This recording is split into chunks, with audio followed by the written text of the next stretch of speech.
Expecting the unexpected is usually a term used when talking about unconventional characters that exist, the standard that should apply when we talk about Goofy being the height of all chaotic good characters. Because when it comes to someone like him, his success comes out of events beyond his own control, and his weird ability to manage through them despite slipping up the first time he enters into such a situation. That, of course, coupled with his kid-like imagination as an adult raising a son like Max who at first grows up embarrassed by such actions. But as movies like the Goofy movie showed, we realize that these embarrassing situations are meant to be embraced with open arms as strengths of our own, respecting and loving who we are. Yet even though such a story can have such a nice conclusion, it doesn't necessarily mean it's the end as evident by every other DVD sequel of its era, but still quite different when speaking in terms of Goofy's case. Because knowledge of its animation tells us that Walt Disney Animation itself did not make the film even though it was released theatrically, which you can obviously tell in its current quality, compared to the likes of other Renaissance films released during the same time period and instead handled by the Disney Toon Studios division and their international divisions, where it continues to have that unique separation from Disney itself, being a part of the animated movie that comes from an animated series, virtually opposite of most of the direct-to-DVD genre that actually paved the way for animated series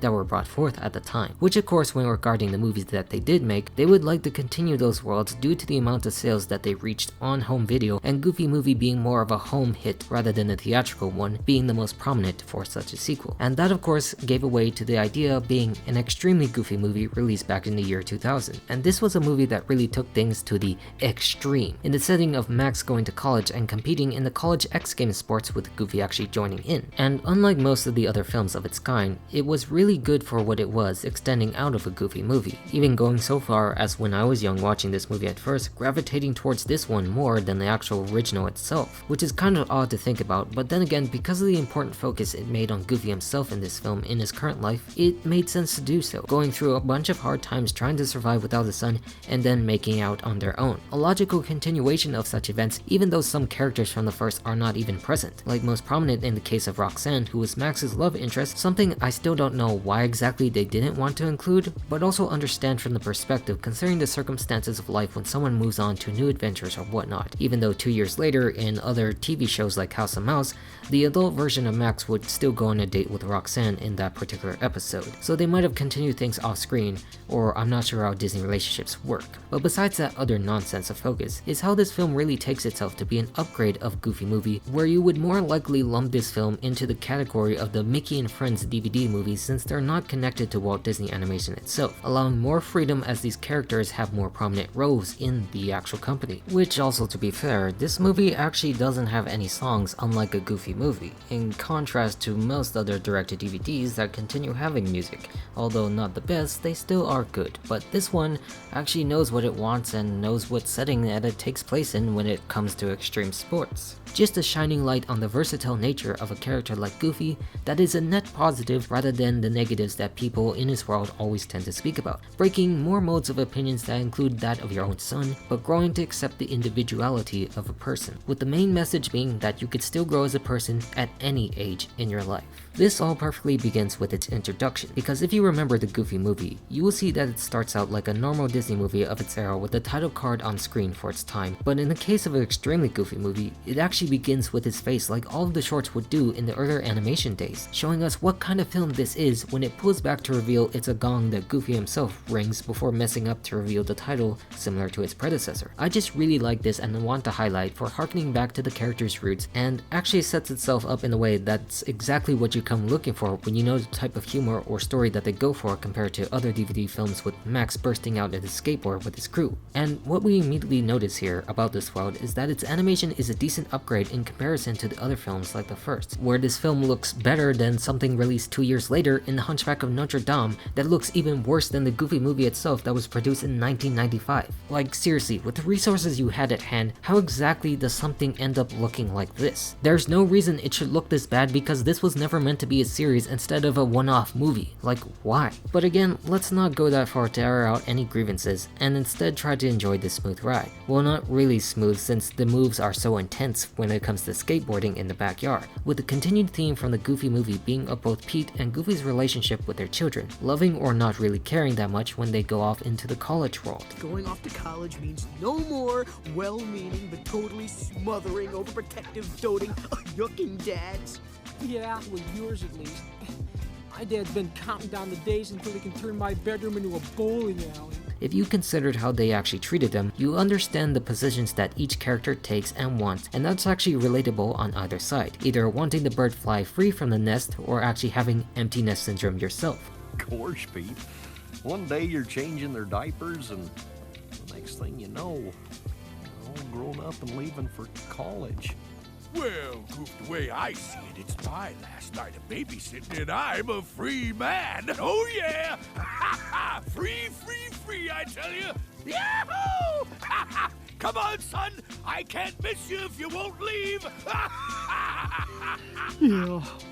free. And Goofy is one of those characters that you can't really hate for the way he acts, being a little overprotective of his son amongst other things because he is that goof that he is, where even as a child watching these films, I really could not feel angry at him for treating his son this way despite relating to several circumstances that Max had, where this film is really diving into Goofy's perspective of his relationships, being a single father, not having anyone else in the family currently but just his son, just like Pete on his behalf, of where they want to drive that father-son message despite their missing wives. Which, as a side note, is odd for many people considering that Peg Pete was in the Goof Troop series and wasn't in the films at all, leading to speculation that they might have divorced, but not confirmed at all since directors like Kevin Lima only focused on the relationships, contrasting that rather than the whole family, which again speaks to the same point we just talked about with Roxanne, seeing her here and then there later rather than in this movie. So like they all said, it's just up to you to think where that could have led or who is who in the predominant focus, with the kids now adults and the perspective of the dads leading on without that. But again, in the case of Goofy and where Max is now in his life, he is hurrying to rush to college, where you can't help but feel sympathetic for Goofy as he did tell him that he just wanted to still be a part of his life, loving and caring the most that he could do, while it becomes less necessary to do at this point in time. A proof that he himself needs something, or more likely someone,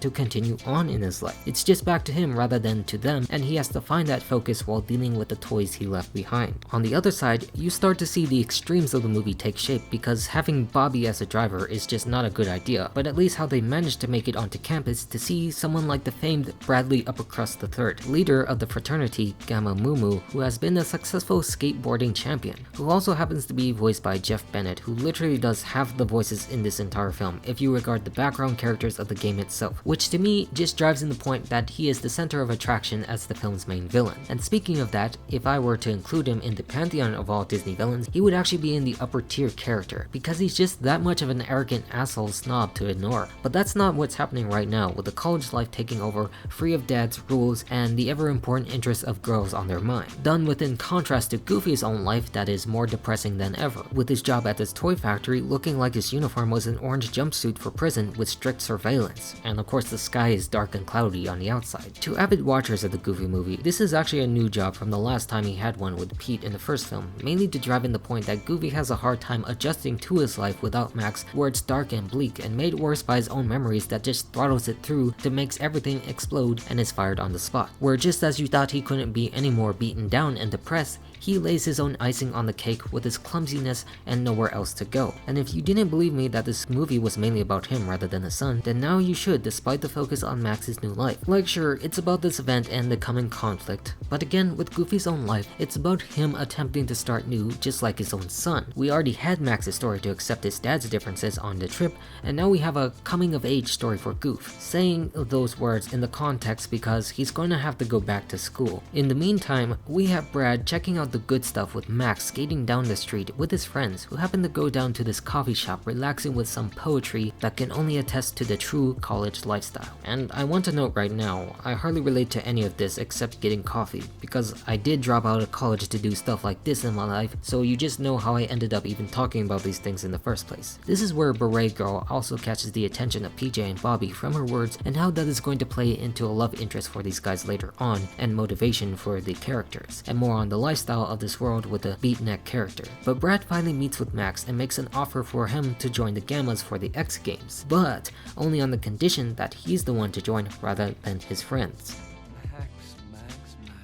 You don't want to be weighed down by those clowns, do you? I thought you wanted to win. which he tries to bully afterwards to show who's the boss in this town until he gets defeated by Poetry Slam Snapping, setting up a bet for the finals of the X Games to make the loser the winner's towel boy. To which we now have our set of the overall plot with two teams going at it for the big prize and the important stakes for the loser with our villain, with a predominant focus on the theme of team play rather than individuality. We speak of this in terms of not how the Goofy movie was of a character growing into its own, but how we should value the importance of others in the same side again, being in family that matters the most in Goofy and Max, and now his friends, whom Brad did not want for selfish reasons to make himself look good with the ones that have talent rather than the ones that don't. And that's where Goofy comes back into play, who gets the news that he has to get a degree to qualify for any other job by this employment office, which I don't think is certainly true in this day and case, with how some people I know have degrees and can't get jobs because of the experience issues with one they're applying. But then again, this is just a movie based upon our preconceptions of Goofy, so our storytelling can have him thrusted back into the life just as I said, heading for Max's new column. Hi, everybody! Of course, now this creates new embarrassment for him because he thought he'd be out of his hair at the opening, and then you have your own parent join you in college because they failed at their life, losing their job and couldn't qualify unless they got a degree since he only completed about 3 years. Something you could say is much worse than what we have been seeing because he's an adult now, and the fact that we do have a villain in this film compared to a Goofy movie that was just basically focused on their arguments, and now we're back to that in a different setting with newer characters that can harm that message. And we see this come into the form of him trying to lay some ground rules for Goofy to follow. What I would say looks like a reversal of parenting roles because he's just so needy to have his son around and interact. Happy that he gets to spend time once again because of how he lost his focus that he taught him about. You can also say that what probably isn't a role reversal since he is still acting like the gullible dad, waking up his son and doing other things with his homework, but you still again have to remind yourself of him being too attached to his son and Max making the declaration of having his own life and he's got his. And when this team needs him, Max tries to devise a plan of distraction, mainly by the college librarian Sylvia Marple, who Goofy starts to connect with after seeing a mood ring. Like, they start hitting off after we strangely see that they have other 70s memorabilia and the fact that Goofy's a fan of Gilligan's Island with his fan club Seashell, which is not really 70s but 60s yet. Most of the stuff they have are still piled in the 70s, so I'm just gonna go with that, and you know, their clothing choice says otherwise. Where it all sets in this new path for Goofy other than the son, with the new chemistry that he has, so he can finally have someone to love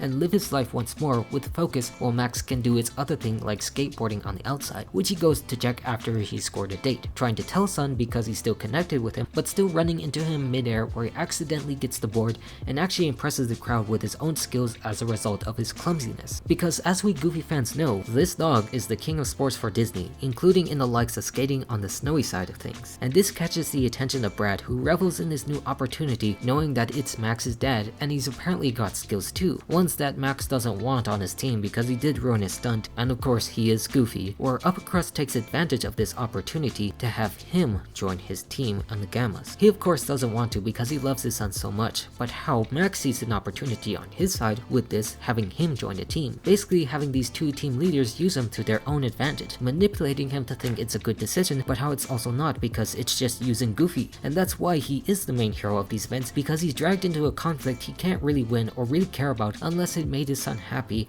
and how he's got a new date, which we will see in the next scene taking shape on the dance floor. While we see PJ of course getting with Beret Girl, who also knows poetry, which makes a lot of sense since he's coming off of having Pete as a father and connecting that entire era of life to stop, you know, people like Brad. And yeah, how Bobby of course gets nothing in that process. But beyond all this noise is where Goofy gets his shine, requesting a specific 70s style song dressed in 70s style clothes with Sylvia to tear it up on the dance floor, sending shockwaves throughout the room considering what they were looking at. Where no matter what era you can come from, you could still shine and regain that focus you were aiming for in Goofy's greatest moment that allows him to live his life once more. If anything, going back to college might have been the best choice for him, not for the fact that he's hanging out with his old pal, his son, but regaining a love life or passion that was long gone. This is the best night of my life. Mine too. As they said themselves, it was the best night of their lives, signifying a very important moment that will carry throughout the rest of the story and the point of why we are really here. Because it's not about the sports since we get the montage of him messing around in school, but instead the continued ability to move on in life. And then of course move on to the X Games. Which, fun fact, as I would like to point out, the X Games were actually managed by ESPN at the time, as you will see some of their actual logos will show up. Which of course, in turn, Disney themselves own like 80% of ESPN if you want to know know why they have all this in it, and they could get away with it because, you know, this is a Disney DVD movie. But the first X Games itself is where we get to see the true extent of Brad's villainous nature, putting Goofy up to the test against his son in the first competition. Of course, Max laughs it off because of how prone he could be to slipping up, but unfortunately, his arrogance blinds him to the fact that he misses out that Brad acts with confident malice, and that if anyone knew who Goofy was, we already know he's literally a pro, using his clumsy nature to unprecedented success. What looks like a physical weakness is actually a tremendous strength, and we see this when he first gets out wobbling all over the place, but actually pushed by Brad's secret rocket under the skateboard that allows him to skate all over the place and get a nearly perfect score because the Germans are somehow biased against Goofy. Unfortunately, it creates a difficult situation for Max because of that skill resulting from cheating, which Brad also does to him by trying to blind him out, showing us that he does whatever it takes to make himself look good and try to make Max look bad. Where at least he musters a good enough score, barely, to just make it to the next round of the semi-finals with a still biased German judge for some reason that makes him upset that everyone cheers for his father and lashes out because of his success and ruining his chances at life. Oh, don't you get it? I'm trying to get away from you. I'm not a little kid anymore. Now just leave me alone and get your own life. And once again, this action spirals Goofy into a new depression, failing his exams, missing his date, and of course angering his son. Literally going in a dreamlike sequence that he's failing everyone in his life. Like, they just used him and drove a huge wedge into his heart because he was just so gullible to understand any situation, which Max should also be to blame on this part for making him join in, or not actually being respectful to his father despite his clear independence as an adult, where the lesson here is that you need to come together and work rather than to shun. And that's when Goofy goes back home and hangs out with Pete, who still has his own opinions that he doesn't need college to survive, using the basic tools of the trade, yet how Goofy doesn't take those lessons because he was too fixated on the horseshoe toss that remembers back to earlier about his focus lesson that he needs himself, and goes back to college without a single word he heard from Pete's mouth, to his apparent confusion. Did I miss something?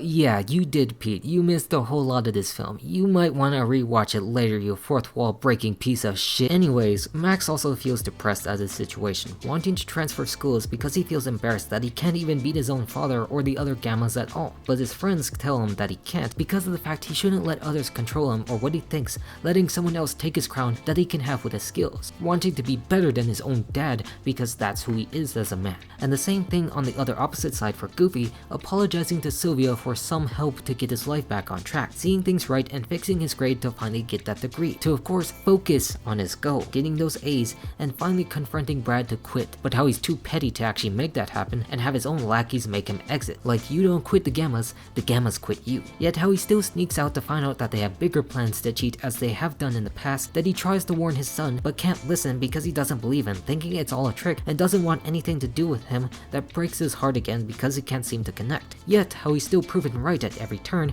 when he doesn't show up and messes with the crew, forcing PJ out and making an easy forfeit to win the game, which Max actually realizes and makes a plea to his dad before time runs out to get Goofy on the team, with his own regrets understanding if he didn't actually show up and circling the grand lesson of how you need to work as a team rather than an individual's desires. Speaking in terms of this rather than the selfishness because it's not really in their nature specifically, yet how you can't ignore others who are willing to help despite their weirdly clingy differences, which the Goof enters in the best way he knows how best, with the final race beginning with Bradley's crew trying their best to slow them down and actually treat by any means possible, but how they still manage to get out with Goofy and Max left to compete against Brad and Tank. And Brad on the other hand is just so determined by any means necessary because it's just all about him. Winning is his life and he'll take any shortcut like rocketing his foes out of the race, which doesn't work the way he wants it because Goofy hit him with the horseshoe, to which Max also hit Brad into the X to crash down in this scene. Which, fun fact about this, considering that it did air on TV networks too, is that they did remove the scene and the sequence of Max saving Tank from the fire as you see here, due to the fact that a year after its release, 9/11 of course did happen, which caused massive changes to the movie industry at the time because of such tragic events. But everywhere else, including on Disney Plus, they actually kept it intact because it has been a while and it's an important moment in the film. That and the flashing scene with Sylvia on the dance floor because of seizure warnings, which I myself just didn't want to include because it's literally that bad if you have that. But going going back to this scene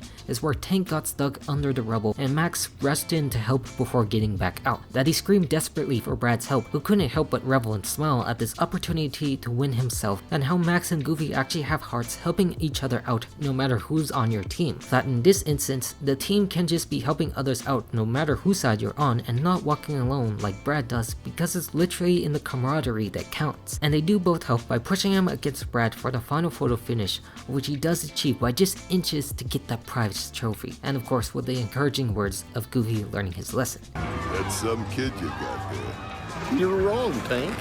He's not a kid anymore. A victory well deserved, where Max finally calls off the bet, actually for the important issue that he left his own teammate behind in Tig, which everyone except this guy looking out in fear revels in his new punishment, stretching him out and catapulting him towards the X Games blimp, where the other guy, also voiced by Jeff Bennett, comes plummeting down. And in the end, Goofy finally graduates with his degree, where Max actually gives him a gift like he did for his son at the beginning, which turns out to be the X Games trophy itself, signifying their undying love for each other that was always important from the start. That despite their clear differences as adults, where we either had a hard time to let go or live without, we'd still be there for each other when the moments call for it, and respecting who we are now. Goofy finally realizing that his son is all grown up, and of course Max finally realizing that his dad is the most selfless hero in the entire world. Where Goofy joins in with Sylvia for some plans into the glorious sunset for whatever they want. But of course not without goofing off with his own son, joking that he got a job at college to be close again to Max, but then just saying it's kidding to drive off.